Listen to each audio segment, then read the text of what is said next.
During menopause or even perimenopause, our estrogen levels drop, and that hormonal change reduces saliva production. And so women might experience things like burning tongue, dry mouth, notice their gums bleeding when they're brushing or receding, even tooth decay. And we did the survey this year of women 40 and older, and more than half haven't made that connection yet. So it's an important conversation, even though a third are experiencing these symptoms.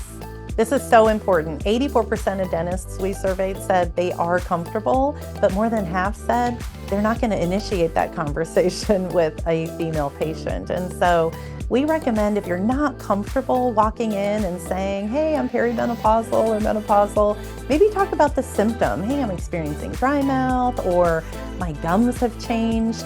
And if you're not comfortable with that, we recommend that you send an email maybe ahead of time that says, here's what I'd like to talk about. We know that 64% of these women know that talking to their dentist is an important part of their health, and 93% of women want that information personalized or tailored, because no two women go through menopause the same.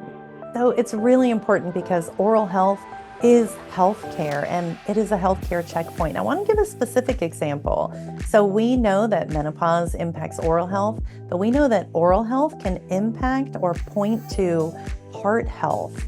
And as women who are entering menopause, that's really important. So things that your dentist might be able to see when they're doing that oral health check could point to things like, your overall heart health. And we know that 65% or so of women surveyed are absolutely not having that conversation, and really should.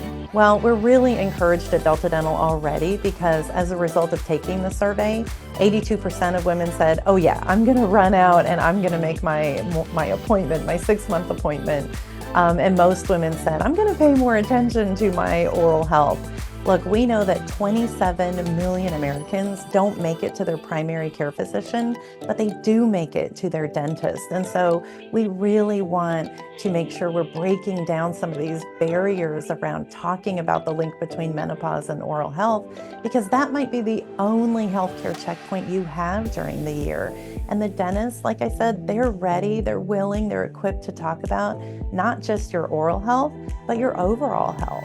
Well, with that saliva being reduced, staying hydrated, it's good for your overall health, and it's good for your oral health. So make sure you're drinking plenty of water. I've already talked about going to the dentist twice a year, brush twice a day, and even though you don't want to, you should floss once a day as well, and that will help a lot.